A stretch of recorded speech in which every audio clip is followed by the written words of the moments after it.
Yo, before we get into the interview, man, I want to give a shout out to all my radio stations all across the country who have the Bootleg Kev Show as an official affiliate. Man, we're on the radio in about 100 cities nationwide every day. Want to give a shout out to Real 92.3 in LA. Shout out to The Beat in Miami. Shout out to Wild 94.1 in Tampa. Shout out to Hot 98.3 in Tucson. Power 98.3 in Phoenix. We 102.9 in Portland. We're all over the country, so you can tap in with that radio show. If you want to know if we're on in your city, just go to bootlegkev.com. The full list of cities is there. You might hear us. Let's get into the interview. Bootleg Kev, man, we here with my guy Bino Rideaux. Yes, sir. New project is out, The Language. Welcome, man. Good to see you. It's been a minute. Good to see you, bro. You know it's always love, man. Yeah, I don't remember. Were you there the day that I was heartbroken and the Bucks beat my Phoenix Suns in the finals? I was there. I remember that. Yeah. I remember that vividly. Like Game 6. That was a very low point of time in my sports fandom life. Y'all got it. And you and Blxst was the one who was doing the trolling, but you were there for that. So. I felt your pain. It's looking good for y'all right now, though. I'm not gonna lie. I'm just saying, it's looking. I like it. I like what's going on. I mean, look, I own a nightclub in Arizona, which you've been to. Yeah. I like the fact we got Dre and Michelle's baby daddy on the team now, because at least I know like we could book Dre for like $3,500 every 2 weeks. Other than that, I don't know. I don't know what you're liking. Maybe give me some optimism, because I'm not liking shit. I just like how it look, bro. I feel like Jalen gonna get out there and flourish. Yeah, yeah. Little double shooting guard for the 17th time. Yeah. Why not? Yeah, let's make Devin Booker play point guard more. Yeah. Are you like full Clipper fan now that, obviously Harden's having a good run? The team looks really good. I'll never not be a Laker fan. Right, but okay, Clippers versus Lakers, Western Conference Finals, hypothetically. Your boy's on the Clippers. Right. Who you really going for? So I'm at the game, sitting with the homies in a Kobe jersey. But let's say Harden gets you the seats courtside. Kobe jersey. Wow. I respect it. You got to stay down. Bro. Everybody got to respect it, man. That's Lake Show, Yeah, I mean, we'll see what happens with feels like LeBron's not too happy right now, but. Bron is Bron, man. It's Luka's team, man. Luka's on Ozempic, looking good. Luka the truth, he is. I mean, he is. He's all-time white, for sure. Yeah, Luka is the truth. Yeah, he's up there, man. He's an all-time white guy in the NBA for sure. It's like Larry Bird, Luka, Jokic. I don't even know if it's in that order. It might be Jokic. Jokic is probably the best white ever.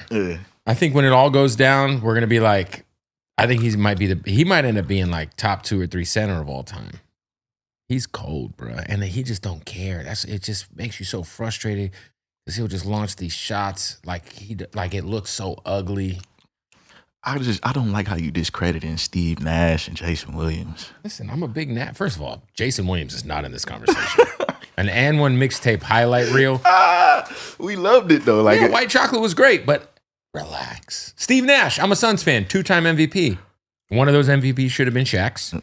But Steve Nash is up there. He's a top 5 white for sure. But I don't think you could. I mean, when you got Jokic, Luka, and then the great white Larry Bird. Then it's Nash and Stockton, and you got to chill with that Kurt talk. See, again, great coach, better coach than player. What's been going on, though, man? Obviously, the new project's out. It's been out for, about a month and a half now? Yeah, man, The Language, man, out now. It's going. It's rolling right now. We getting ready to dive into me and Nip's second album. Yo, talk to me about this Nipsey project, because we've all been like hearing about there's a lot of music in the tuck that Nip was working on. Give me the details of this Nipsey album. Man, well, it's from back then, like me and bro was just creating and was it No Pressure Part 2, or you got a new title, or it's definitely a No Pressure Part 2. Okay. But yeah, we got so many ideas and so many playlists we put together.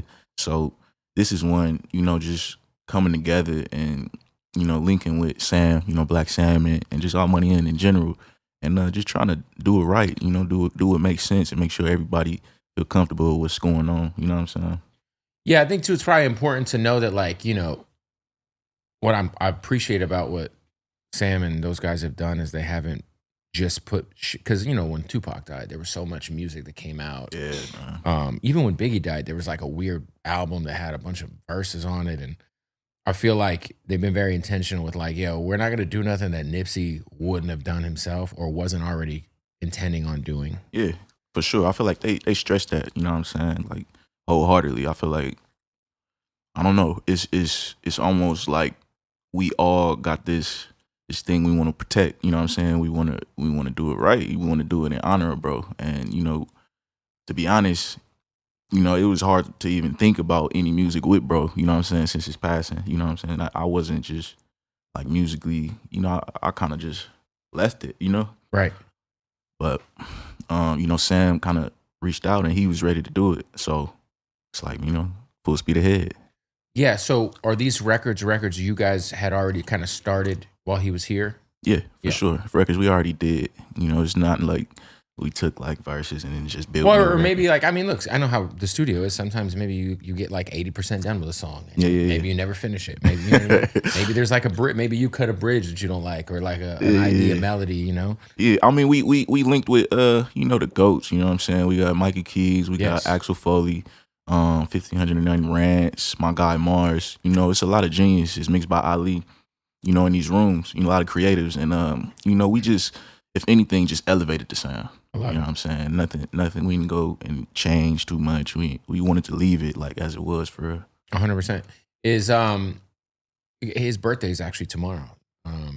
Shout out to him. Nips got they did the commemorative Metro cards for the bus. I think they're dropping tomorrow. Yeah, shit fire. Do you have any idea when this album's gonna come out?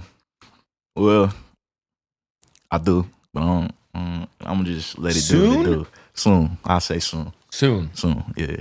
Okay. I love that. Are there any other artists on the album? There are. Okay. Were these artists that those verses were already done, or did you guys say, hey, look, we gotta go holler at, you know, so and so because this would be crazy? These records were already done. Got it. Yeah, these records were already done. There is like an interlude that's been added from a great artist. He's going crazy right now. But how crazy? He's going crazy. Stadium crazy? Arena crazy? Novo crazy? Which crazy? I think he's arena crazy. Arena crazy. Yeah. Okay. Yeah. Possibly. Yeah. Possibly. For sure. For sure, arena crazy. Yeah. Okay. He's going crazy right now. You're dropping little like breadcrumbs. I'm trying. My head's thinking, okay, who would make sense? Man, I hope I ain't saying too much, man. Tay, Sam, don't even be mad at me, man. I hope I ain't saying too much, but yeah, now we got some shit on there, bro. It is crazy because like you had such a great chemistry with Nip, and then like you roll into having this amazing relationship with Blxst, and you guys have classics together. Sixtape series has been incredible. And then he's on the new single that you guys are pushing, the Go Best Friend record. Nice. Could you speak to just how easy is it for you guys to get? Because I feel like you guys could just put a 6-tape out every 6 months if you wanted to, because it feels like your guys' chemistry is just there, where it's like, hey, we get in the studio, we could probably bang out 8 records. Like, yeah, bro. What's that like to just have somebody that you're able to kind of mesh with on some, like, you know, Pippen and Jordan type shit at all times, you know? Yeah, really, it's just a cheat code, bro. It like, I remember the first time we got in the studio together, and it was just, we couldn't believe it was so easy. You know what I'm saying? So we don't question it. We just get in there and vibe out. You know what I'm saying? We feel like if we start trying to figure it out too much, it might fuck it up. You know? So it's just, I don't know. That's the most easiest creative process for me, the 6-tape process. Hey, real quick, want to tell you about our sponsors at Odd Socks. That's our day one family. Make sure you follow them at Odd Socks Official. I just got done running a 5K with them and Burt Kreischer. You see the Happy Gilmore socks. You know part 2's coming soon. They got the socks. They got the draws, the most comfortable socks in the entire world, plus the underwear, all of it. Get 20% off. Go to oddsocksofficial.com. Use that promo code BOOTLEG right now. Hey, don't forget to go to bootlegkev.com. You know, we had to celebrate the 2-year anniversary of the most viral interview of all time. Throw the shirt up so you could see it. I turned it down. Shout out to that boy, Big Boogie, a big college in Jacksonville. And we just threw these on sale, half off for the 500 episode tee. Bootlegkev.com. Go get you a shirt. Let's get back to the interview. Because, you know, you do have collab projects. Shout out to Blxst. What is, because you will, like, when you approach the solo records, what's the difference between when you do these collab albums? I feel like with the collabs, I'm a little more considerate of, you know what I'm saying, the other party involved. You know what I'm saying? I don't want to just wholeheartedly, you know, take full creative control and say, no, we should do this. You know, I'm more open. I'm a team player, you know, so it's literally a collaboration. So I don't just I don't put the Belichick hat on, you know what I'm saying? It's where, as I would on my own project. Right. So, you know, it's like a group project. Was there a reason why it took a while to get this album? Because it was like, sorry for the wait too. You're gonna be waiting a little bit longer. Yeah.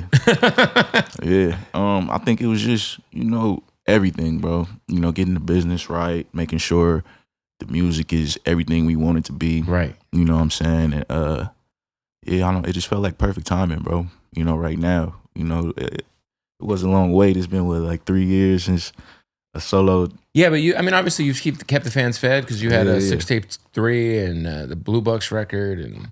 Yeah, so we was diving into all these other projects and just, you know, kind of having fun with this shit for a while. And then when the time felt right, you know, me and the team got together and said, let's do this.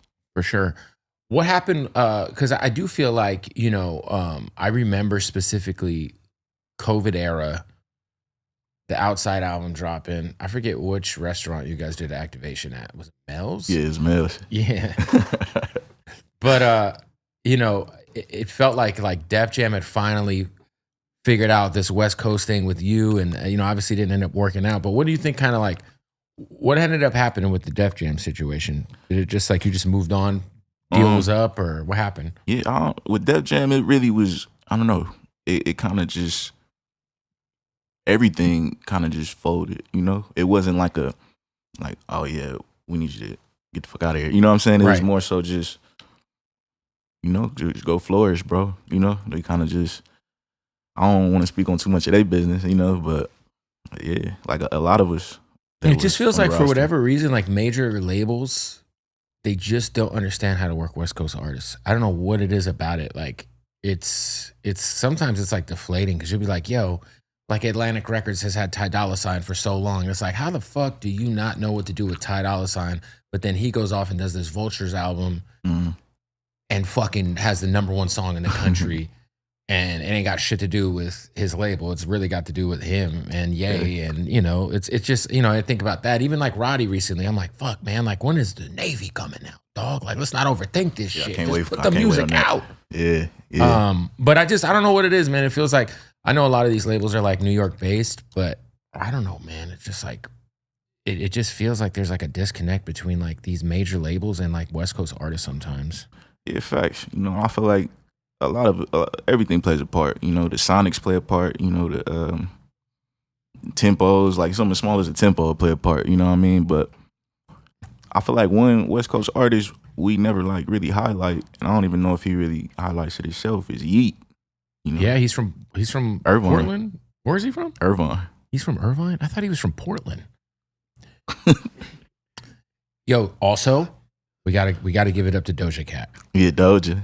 I love Doja for sure. And she can rap her ass off. Yeah, sometimes we just be forgetting that Doja Cat will outbar everybody. Like, bro, Doja I tell niggas beast. This, bro. I'm like, Doja Cat got she bars. Will eat your ass up. Let's not get it fucked up.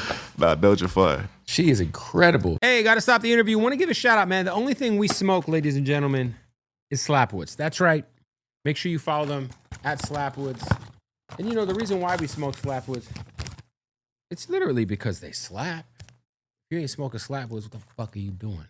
Get back to the interview. How have you felt like has there been a tide turning since the pop out and I guess kind of the light that Kendrick, I guess, kind of brought to a new generation of these LA artists? Have you felt that tide turning in terms of just like the respect and like maybe the opportunity that people are getting? Yeah, but of course. I feel like as a coast in general, you know what I'm saying? We all look really unified, you know what I'm saying? And more so, I love how he put them artists on his album. You know, it's just, people kind of look at us different, you know? Yeah. Like, especially traveling, like they hear you a LA rapper, or if they know it's kind of just on you. Like, you just carry that jacket now, you know what I mean? So, yeah, I feel it. Do you feel like because I feel like there was, you know, I remember Head was saying this, like, now that we have this moment, everybody got to fucking deliver though. Yeah. You got to move with intent. Yeah. You know what I'm saying? And I feel like there's been a few artists who have really kind of like I feel like Peso's done a really good job of like taking that opportunity, just going crazy. Yeah.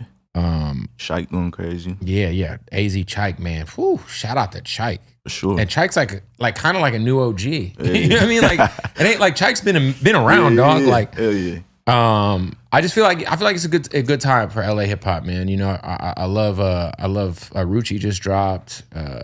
You're going crazy. Blxst, I hear Blxst has a new situation. I don't want to speak on it, but you know, shout out to Blxst, man. For you, would you guys do a Sixtape 4? Yeah, cause it's only right. 6'4". Is that? You know what I'm saying? It's only right, bro. Is that something you guys already like? Is like the paperwork dry on that? Or I feel like it's easier for him to move around now. If what I'm hearing is correct. I mean, me and Blxst, bro, we just get in there and we just make the music, bro. Like once it's time for it, we just get in there and do it. I want to ask you, man, because the first time I had ever heard of you, well, not necessarily heard of you because I had heard of you, but the first time I had ever really had any sort of like idea of who you were, like, and how serious of a person you were. There was an engineer of mine who, I don't know what ended up happening, but nonetheless, some guys you were with shaved his eyebrows off. According to him, he could have been lying. And I'm like, the Bino, this Bino guy's serious. This was probably like 6 years ago. But fast forward, you've matured so much, and I feel like in today's media landscape, we have so much of what was sacred in terms of some of the culture that is LA driven in terms of, you know, whatever affiliations and politics and all that. And I feel like it's so openly discussed and outwardly on these podcasts, on TikTok. And like, I just wonder, like, having the background you have, how do you kind of feel about, you know, I guess the commercialization, the podcast era of like, of the gang shit? I mean, no disrespect to the guys that do that, but you ain't never seen me on there. No, I know. That's what I'm saying. Yeah, like, I just wonder, because it's like, it's just crazy. It's like, to me, it's like, you see so much shit getting like worked out on the internet. Yeah.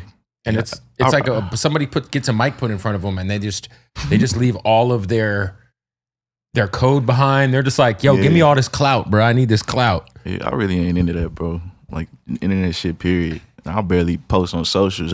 Like, the homies.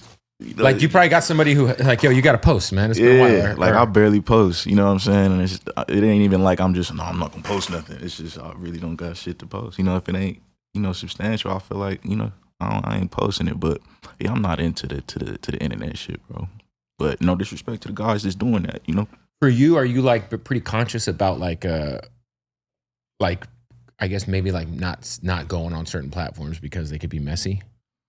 It's just, you know, like, I pull up here because I fuck with you, kid. No, for sure. You know what I'm saying? I'm not messy. Yeah. Listen, I ain't stirring up. No, you know how much shit I take out of interviews where I'm like, hey, I know this will get views, but we're good over here. Yeah, like I like, it's more on the relationship, just genuine, organic shit. You know what I'm saying? I'm into that. You know, if I could vibe with you, have a conversation with you off camera, we can get on the camera and chop it up. You know? Tell me about, like, for you. Is there a artist who you're just a fan of that you were like, man, if I could do a collab tape with this person, it would be crazy? Who's that person for you? For me, I mean, for the past decade, it's been Future, for sure. That would go crazy. Yeah, bro, Future. That's Pluto, you know? I feel like too, like, I feel like I feel like you do so much with the melody shit, and I feel like you've obviously been influenced by Future. Everyone's been influenced by Future shit. I don't rap, and I'm influenced by Future. But no, that'd be crazy. Have you guys ever chopped it up? No, I ain't never sat and chopped with Future. I fuck with Doughboy heavy when there's artists. Yeah, Doughboy. Of course. Yeah, shout out to Cleveland. Super dope individual. But yeah, no, I never sat down and had a conversation with Pluto. But yeah, him and Thug for sure. Yeah, Thug's dope. I'm sure you've met Thug. Yeah, Thug be in LA a lot. Yeah. What's your favorite Future tape or album? That's hard. Album, I'm gonna say DS2. That's the one for sure. Yeah, album I'm gonna say DS2. Tape. It's hard. It's between, for me, 56 Nights and Monster. I was gonna say 56 Nights or Monster. Yeah. DS2's like, geez, like when that album came out, that intro, dog. Yeah, bro. And then I still feel like Stick Talk. No matter where you go, you're gonna hear Stick Talk, and then I'm gonna put my thumb in her butt. The whole crowd sings it. Yeah, man. Come on. It's like, I don't know. Future can't do no wrong on them records, man. No, for sure. Hey, we got to wrap up this interview. Another one presented by Hardin, baby. You already know what it is. Shout out to Hardin for presenting another episode of the Bootleg Hip Podcast. Don't forget, when you're in Vegas, you get in that taxi, you get in that Uber, say, take me to Hardin, the #1 cannabis dispensary in the world. Premium selection of the craziest gas you could ever ask for. And then they break down what all the terps mean. It's incredible. Go to Hardin_Las Vegas, shoot them a follow. And when you're in Las Vegas, make sure you shoot them a visit. Hey, want to give a shout out to our newest sponsor. You know, I don't like to vape unless it is pure solventless rosin. Want to give a shout out to RokinCannabis.com. Go give them a follow. It's nothing but that good gas. Check them out at your local dispensary, RokinCannabis.com. Salute to them. Let's get back to the interview. What is your writing process like? Because you do so much melodies. Do you do will you go in and lay the melody down and then punch in the lyrics, or like what's that recording process like for you? Nah, I kind of just get in that bitch. I mumble, you know what I'm saying, until something feel right, and then the words just kind of go with it. You know, I just go as I go along. Cause in my verses, I kind of switch melodies a lot. Like I'll switch like cadences, right, like patterns and shit. So literally, it's me just on the spot, like just figuring shit out as I'm going. Yeah. You ever will you still, or I mean, because I know a lot of artists don't write anymore. Do you ever, if you get an idea, will you do voice note it or you write it down? Nah. Like if you're writing down fucking Sunset and a fucking crazy melody or a crazy thought comes in your head, you don't write it down? Nah, see the thing, like you gonna overthink regardless, I feel like. So it's like if I do a voice note and I save it, by the time I get to the booth and I'm trying to lay it and trying to capture that vibe, it's not gonna hit the same. So it's like you gotta be in the moment. Yeah, bro. And catch the vibe on the spot. Now that I know what that feels like, just like unapologetically getting in there and doing you, like I don't want to do it no other way. Do you ever go in though? Because you'll hear a lot of MCs will have writer's block, and then they're like, "Fuck, I can't think of nothing." Do you ever have a creative block where you're like, I just ain't feeling it today. Like this shit ain't the way. Like let's revisit this shit next week type shit. Yeah, I mean, I don't say I put it off like that, but definitely if I'm in there and I'm like, I'll pop out, try to catch a vibe. You know what I'm saying? Smoke some, drink some. You know what I'm saying? And just not force it, because once you get. You put it's like shrooms, bro. Yeah. You know what I'm saying? Yeah. Once you go down that negative, you know what I'm saying? You gonna stay in that bitch. Yo, that's the best. I get it now. You know what I'm saying? You just because it's funny because everybody, if you eat too much shrooms, and I had 4 nights in a row in Austin, Texas last week where the last night I took an 8th and I was fucking whacked. And there was a moment in time where I was at this bar and we were about to go to a strip club, and I was at that crossroads where I was about to freak out. I was like, yo, pull yourself together, dog. The night is young. Yeah, bro. We just getting started. And then I just started thinking of good shit. And then the rest of the night was great. But I was there's that point in time where it's man, if you dive into that negative, then you're going to be crying. You'll be calling your homies hey, man, my bad, bro. Yeah. As soon as you psych yourself out of it, man, the room start lighting up and shit. For sure. But there is, that's funny. Yo, what was, because, there was a lot to be made about the pop out. Obviously, you're one of the artists who was able to be there. There was a lot of people were like, yo, it was such a big unification for LA to have everybody there. Did you have any idea you were going to be on stage? What was the... what was that day like? Well, really, the first time we all got in the same room was the rehearsal. You know? And we all, because I heard some people got pulled in last minute. Yeah. We get up there and everybody was just, it's like Dot made the call. So everybody was respecting the situation, respecting what was going on, and we was there to get a job done. So yeah, everybody was super professional, bro. It wasn't no BS. It was smooth. I'm sorry. I'm very surprised LeBron didn't make his way on stage. Russ was up there. I saw Russ. Yeah. Russ was up there doing his thing. Do we know where your boy's signing yet? Hey, man. Has he decided? I don't know, man. I feel like the Clippers just need to bring him back for the culture, dog. He was good with the Clippers. Yeah. And then I think what was it the Clippers he beat in the playoffs with the when he was on the Nuggets with Denver, right? Yeah. What is it? Who are you more solid? Are you more tight with Russ or James at this point? You know, they're both my guys. You know what I'm saying? Because I remember when you brought Russ out at your show. Yeah. That shit was legendary. Yeah, Russ, man, he for sure like both of them for real. Just been love from the beginning. Yeah, that's fire, man. Do you get free Adidas if you want some basketball shoes? Yeah, hell yeah. If I tap in and I'm like, yo, send me $1. 100%. All right. So Nipsey album coming soon. Mm-hmm. Your album is out now. It's called The Language. Hopefully Sixtape 4 coming soon. 6'4". Hopefully you don't make us wait for another solo album. Yeah, nah. 3 years. I feel like right now, you know, I'm pressing gas, bro. Are you fully independent now? Or what's your situation like? Well, you know, it's still OTB. It's gonna be OTB to the end of it. Right. You know what I'm saying? Right now we would Create Music Group. Shout out to Create. CMG, you know That's what I'm saying? distro. Yeah, it's an ideal situation, you know, so I'm happy, bro. That's what's up, man. Well, look, Bino, the new album is out. Go support it. The new single's going crazy. Go Best Friend. Yes, sir. New Nipsey album coming. And before you go, because it is Nipsey's birthday tomorrow, can you share a Nipsey story that you have yet to share on camera yet? All right. Let me see. What's my favorite one, man? Nip, like, a lot of people don't know Nip was funny as shit, bro. All right. And it's something like Nip did often. You know what I'm saying? Because like sometimes me and Nip be working on a record. I lay like a hard ass verse. This is in the beginning. Like when we first start working together, I lay a hard ass verse. And I'm like, yeah, Nip would come in feeling it, like hyping me up. Like, oh, yeah, jump in the booth. Like 3 of the hardest bars you done heard. You thinking it's just about to, and he'll just bounce out like, all right, I'm gonna be back. I'm gonna take this call real quick and just never come back. You feel me? So one time, he told me, like, come pull up on me. Let's go pull up on this nigga Tory. We go pull up on Tory Lanez. Yeah. And so it's funny because Tory, he was getting a haircut like in the stew. And you know, everybody just chopping it up. And so the record actually released. It was a record featuring Fab. I don't remember the name of it, but Tory featuring Fab, banger. And yeah, Nip was supposed to lay a verse on that. And so I'm there. I got my big brother with me, Nip with me, you know, so we just kind of in the stew chilling for a minute. Tory played the record. I was like, all right, bet. Nip like, all right, hold on, I'm take this call real quick. We sitting there, Tory still talking, you know what I'm saying? We all just chopping it up. Kind of 30 minutes pass, you know what I'm saying? I'm like, I'm going to go to the bathroom. I'm walking to the bathroom. You know how in studios they got the little guest rooms with the couches and shit. Yeah. I walk past the guest room, Nip laid out asleep. He knocked out, bro. I'm like, damn, I go use the bathroom. I come back, Nip gone. I go out, look, the car gone. Oh, he. But me and my brother is still in the studio, so we had to make our exit, like, you know what I'm saying? But yeah, that's my dog, bro. But he's known for doing that, bro. He did the Irish goodbye, we call it.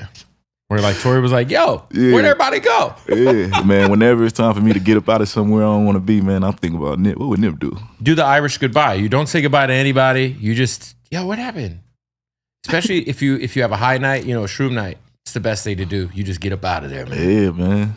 Well, what happened to you last night, man? I had to go, man. I had to get on, man. Yeah, happy birthday to my brother, man. I love you. I miss you, bro. My guy, Bino, I appreciate you, brother. I appreciate you always, Karen. Boom. All right.